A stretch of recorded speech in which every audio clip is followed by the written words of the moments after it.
kelaparan, wabah penyakit, juga akan terjadi hal-hal yang menakutkan dan tanda-tanda dahsyat dari langit. Bukan cuma di bumi, yang di langit juga akan ada tanda-tandanya, sahabat-sahabat koran. Lihat, perhatikan di sini, dan kamu akan segera mendengar peperangan dan berita-berita tentang perang. Perhatikanlah, janganlah ketakutan karena semuanya itu memang harus terjadi, tetapi hal itu belumlah kesudahannya. Ya, akan menuju ke akhir, tetapi... Halo, bertemu kembali dengan saya Guntur Irianto dalam program Koran Kontroversi Kebenaran. Banyak hal kita bisa belajar tentang keadaan sekeliling kita, tentang hal-hal yang di-upload dalam video di media massa kita. Jangan lupa, bagi Anda yang baru pertama kali melihat konten ini, silahkan tekan subscribe, like, dan sharekan. Dan Anda yang sudah subscribe, terima kasih. Saya memberikan penghargaan terima kasih. Teruslah mengikuti program ini. Dan saat ini saya akan menyampaikan satu video yang sudah terupload dan mungkin banyak orang sudah menyaksikannya. Tetapi saya juga ingin kita melihat kembali tentang ramalan akhir zaman. Nah, kalau bicara ramalan, ini rame banget, ya. Inilah prediksi peramal terkenal dunia di tahun 2022. Wah, serem banget gitu ya. Nah, sahabat koran, hari ini kita akan sama-sama melihat tentang ramalan. Dan saya akan sampaikan sedikit tentang ramalan yang dituliskan atau apa yang sudah dituliskan. Kalau bagi kita sebutannya nubuat yang tergenapi. Kita saksikan bersama saja video ini ya. Ini video ini diupload dan saya menonton, diupload oleh Daftar Populer. Wah, ya, ramalan belum tentu terjadi, tetapi kalau kita melihat ini jadi pengetahuan kita bersama-sama. Mari kita ikuti bersama video ini. Oke, selanjutnya ada ramalan dari Evangelia Pandeva Gusterova atau yang lebih dikenal dengan nama Baba Vanga dari Bulgaria. Buta sejak kecil, namun jutaan orang percaya ia memiliki kemampuan paranormal. Salah satu ramalan yang terbukti nyata adalah pecahnya Uni Soviet, bencana Chernobyl, tanggal kematian Stalin, dan masih banyak lagi. Tak heran jika ia kemudian dikenal sebagai peramal tingkat dunia, karena ramalannya dipercaya memiliki tingkat keberhasilan hingga 85%. Baba Vanga memprediksi di tahun 2022 akan terjadi beberapa kejadian yang cukup mengerikan. Yang pertama, akan ada virus mematikan yang ditemukan di bongkahan es alias gletser. Gletser-gletser di bumi dikatakan akan mencair seiring pemanasan global. Ramalan ini sudah mulai tampak saat bulan Juli kemarin, saat para ilmuwan yang mempelajari es gletser melaporkan adanya virus yang berusia 15.000 tahun dalam 2 sampel es yang diambil dari dataran tinggi Tibet di China. Virus ini jenis yang belum pernah ditemukan, namun belum membahayakan karena tetap beku. Lah, kalau tahun 2022 pemanasan global meningkat, ngeri juga kan jadinya? Lalu nih gengs, ada Baba Vanga juga yang memprediksi akan ada kapal asing yang bakal menyerang bumi dengan cara ngebom kota dan menawan orang-orang. Lalu tahun 2022 juga akan ada realitas virtual di mana manusia bisa dibuat benar-benar tersesat karena menyebabkan gangguan memori dan bisa mengubah orang jadi zombie di dunia nyata. Apakah ini bentuk metaverse? Waspada ya gengs.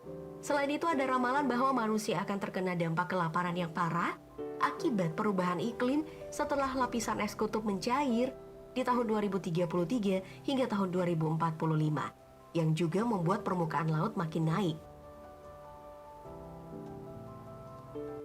Mari kita beralih ke ramalan selanjutnya, yaitu Michael Nostradamus.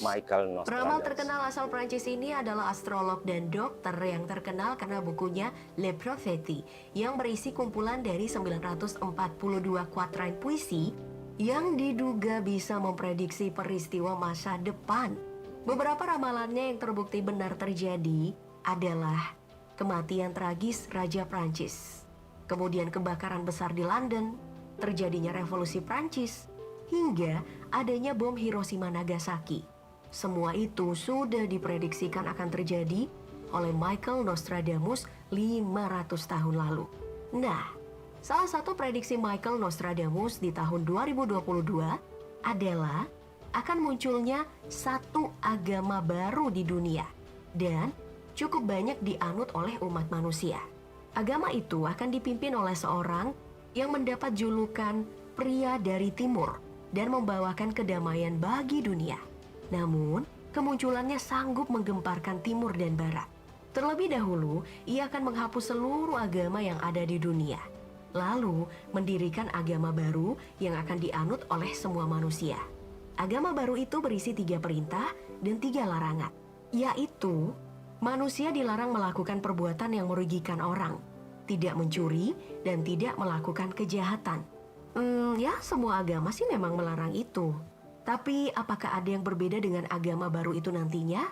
Yap, nanti kita lihat saja sendiri. Berikutnya ada peramal dari India yang disebut-sebut sebagai anak indigo ajaib berkat ramalannya mengenai wabah COVID-19. Jadi pada Agustus 2019, Abhigya Anand membuat video mengenai ramalan apa saja yang akan terjadi di dunia saat itu. Dalam rekaman itu, Abhigya mengumumkan sesuatu yang luar biasa yang akan terjadi berupa wabah penyakit yang sangat mematikan pada bulan November 2019. Dan beneran terjadi dong. Setelah itu, semua ramalannya pun diakui oleh banyak negara. Anak yang baru berusia 15 tahun dan telah menjadi pasca sarjana termuda di dunia dalam bidang mikrobiologi Ayurveda ini gak kalah mendapatkan firasat buruk terkait bencana tahun 2022. Ia mengatakan bahwa akan ada banyak kejadian yang dimulai pada tanggal 10 Desember 2021 sampai dengan 13 September 2022. Kejadian itu dimulai dari bencana alam, krisis ekonomi di semua negara yang membuat semua sektor porak-poranda, serta ada benda langit yang tidak dikenal bakal menabrak permukaan planet Jupiter. Tabrakan benda langit itu akan menghasilkan pecahan-pecahan yang bakal merusak atmosfer dan akhirnya berjatuhan ke bumi. Ngeri banget ya. Selain itu, menurut ramalan Abhigya Anand, cuaca yang sangat ekstrim bakal terjadi di semua penjuru dunia. Sehingga ia meminta kepada seluruh warga dunia untuk introspeksi dan melakukan perbaikan diri daripada menyesal di kemudian hari. Ada lagi berbagai ramalan di tahun 2020. Beberapa ramalan sudah kita lihat ya. Di Indonesia juga ada orang mengenal dengan sebuah ramalan yang namanya tidak asing buat kita sekalian ya. Yang disebut dengan ramalan Jayabaya, Satria Piningit gitu ya. Dan ini dipercaya oleh orang-orang Jawa khususnya. Baik sahabat koran, beberapa ramalan dari video tadi menunjukkan bahwa ya kita terkesan dengan orang-orang hebat, orang indigo, mereka bisa meramal dan lain sebagainya. Namun sahabat koran, hari ini saya juga ingin menyampaikan sebenarnya setiap kepercayaan di atas bumi ini juga memiliki model seperti ini. Kita kenal dengan sebutan ramalan, atau buat kita orang-orang Kristen disebut dengan nubuatan yang ditulis dalam Bible. Bagaimana astrologi, ramalan nasib merupakan sebuah jendela untuk melihat masa depan. Tadi yang kita perhatikan ramalan di tahun 2022 akan terjadi banyak bencana dan lain sebagainya hingga September 2022. Wah, ngeri banget jika kita melihat nubuatan yang seperti itu. Bagi kita orang-orang percaya, mari kita bahas alasan-alasan ini. Astrologi ya, kita mengenal sebutan astrologi adalah cara meramal berdasarkan kepercayaan bahwa bintang, planet, bulan itu mempengaruhi kehidupan manusia. Ya, para peramal bintang akan mengatakan bahwa posisi benda langit saat itu ketika seseorang lahir menentukan kepribadiannya. Sehingga kita juga mengenal ada astrologi nama-nama bintang sesuai dengan kelahiran kita. Kalau saya bertanya apa bintangmu, dengan cepat Anda akan menyebutkan nama-nama bintang Anda. Mungkin ada Virgo dan lain sebagainya. Saya tidak bahas itu ya. Tetapi pada zaman Babylon kuno itu masih populer. Sampai sekarang pun masih populer. Dari survei-survei yang dikumpulkan dari bidang astrologi terlihat cukup ilmiah ya. Terlihat 10%-nya itu cukup ilmiah. Tapi apakah benar dan tidak? Apakah saudara percaya tentang ramalan astrologi atau tidak? Silahkan tulis di komen Anda. Jika saudara percaya, silahkan apa alasannya. Jika saudara tidak percaya, juga tulis alasan Anda di komentar. Nah, mari kita bahas alasan-alasan ini yang saya katakan bagi orang Kristen itu sangat-sangat berbeda ya. Kalau peramal bintang itu banyak, maka satu persatu para peramal bintang, jika ditanyakan tentang ramalan mereka, ini akan berbeda-beda ramalan mereka, tidak sama. Itu sebabnya jika Anda baca ramalan bintang Anda akan melihat di satu majalah dan yang lain itu akan berbeda-beda. Entah juga dengan sio dan lain sebagainya. Jadi, zodiak bisa menunjukkan sifat seseorang. Ada yang percaya, ada yang tidak. Bagaimana dengan Anda? Namun kenyataannya bahwa orang-orang yang lahir di tanggal yang sama, di zodiak yang sama, di hari yang sama, di tahun yang sama, tidak memiliki kesamaan sifat. Sekalipun sama lahir di tanggal yang sama. Artinya, zodiak juga tidak bisa menjadi ramalan yang tepat. Nah, sahabat sukses, ramalan nasib. Bagaimana dengan ramalan nasib? Apa nasib Anda di tahun 2022? Sering seseorang minta bantuan peramal. Pada zaman dulu itu ada peramal-peramal yang membuat ramalan dengan cara melihat organ tubuh binatang, melihat benda-benda tumbuh-tumbuhan, mengamati burung-burung ataupun cara ayam matuk ya. Cara berbeda-beda orang melihat. Kemudian ada juga yang masa sekarang masih tetap baca kartu tarot, ya kan ya. Bola kristal, ada alat dadu dilempar gitu ya. Bahkan ada alat-alat yang lainnya untuk membaca masa depan seseorang. Nah, tetapi saya mau katakan kali ini bahwa ramalan nasib pun juga tidak konsisten. Hasilnya berbeda-beda. Bergantung cara yang dipakai setiap peramal berbeda. Jadi kalau dia pergi ke dua peramal yang berbeda, pasti dua-duanya orang itu akan meramalkan ramalan nasib orang itu juga berbeda, tidak mungkin sama. Akibatnya, ketika orang sudah tidak percaya akan peramal dan kemudian mereka mengatakan bahwa tidak seperti itu hidup mereka, kemudian mencari orang pintar yang lainnya. Itu terus yang berputar-putar. Tetapi apa yang Bible katakan? Hari ini saya ingin menyampaikan apa yang dikatakan Bible kita, ya. Astrologi dan ramalan nasib menyiratkan bahwa masa depan kita itu seolah-olah sudah ditakdirkan, seperti itu tidak bisa berubah. Apakah benar? Tidak. Menurut Bible, kita bisa memilih apa yang kita percayai dan apa yang kita ingin lakukan. Nah, jadi saudara, di dalam kitab Yosua 24 ayat 14-15 ini dari IMB Bible. Saudara juga bisa dapatkan IMB ini lewat satu aplikasi ya yang saudara mudah dapatkan, My IMB. Dikatakan begini, maka sekarang takutlah akan Yahweh dan beribadahlah kepadanya dalam kesungguhan dan kebenaran, serta berbaliklah dari ilah-ilah yang kepadanya leluhurmu beribadah di seberang sungai dan Mesir, beribadahmu kamu kepada Yahweh. Beribadahlah kamu kepada Yahweh. Jadi memang fokusnya kepada Yahweh saja. Ibadahnya kepada Yahweh. Jangan seperti model dulu, ya, mempercayai hal-hal seperti itu. Bahkan di dalam ayat 15 bilang begini, jika menurut pandanganmu itu tidak baik beribadah kepada Yahweh, maka hari ini pilihlah bagimu. Manusia bisa memilih. Silakan memilih Yahweh atau tidak. Kepada siapa kamu akan beribadah? Apakah kepada ilah-ilah yang leluhurmu beribadah di seberang sungai? atau kepada ilah-ilah orang-orang Amori yang di dalamnya negerinya kamu berdiam. Tetapi mengenai aku dan seisi rumahku, kami akan beribadah kepada Yahweh. Nah loh, Yosua berkata, silahkan pilih.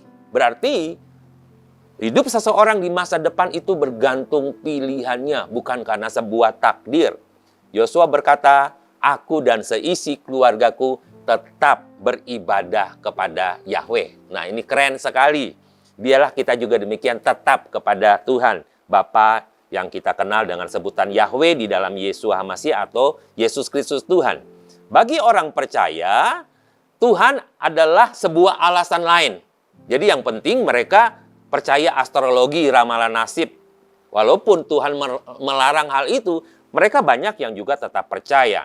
Alkitab juga mengatakan seperti ini, saya baca dalam Ulangan 18 ayat 10 sampai 12. Janganlah didapati seorang pun di antaramu yang mempersembahkan anak laki-lakinya atau anak perempuannya sebagai kurban bakaran, sebagai seorang peramal, seorang penelaah atau seorang petenung atau seorang penyihir. Nah, berarti Tuhan tidak mau kita berhubungan dengan peramal, petenung, ya, atau penyihir ayat 11, atau seorang pengucap mantra atau seorang yang bertanya kepada arwah, atau seorang ahli nujum, atau seorang yang mencari petunjuk kepada orang mati. Mungkin ada yang berkata, tapi saya minta petunjuk bukan orang mati. Saya minta kepada orang pinter. Ya, pilihan bergantung Anda gitu ya. Sekarang kita juga melihat bahwa Bible telah menuliskan nubuat-nubuat dan itu jadi kenyataan. Nubuat-nubuat itu tergenapi. Apakah Anda ingin tahu? Bible telah menuliskan nubuatan tentang zaman kita. Dan seharusnya banyak orang percaya, orang Kristen ini baca Bible. Bukan dengar kabar-kabar burung yang tidak bisa dipercaya. Nah, saudara lihat sekitar 2000 tahun yang lalu Alkitab menyatakan bahwa keadaan pada hari-hari akhir itu begitu sulit, begitu berbahaya. Hari-hari terakhir itu maksudnya apa? Oh, hari-hari masa akhir, akhir zaman. Ya, mari kita coba lihat semua itu terjadi menjelang berakhirnya bumi, ya. Ada perselisihan, penindasan, penderitaan, sakit penyakit, peperangan, gempa bumi, kelaparan, dan begitu banyak. Nah, saya baca nih 2 Timotius 3 ya, ayat 1 dan seterusnya.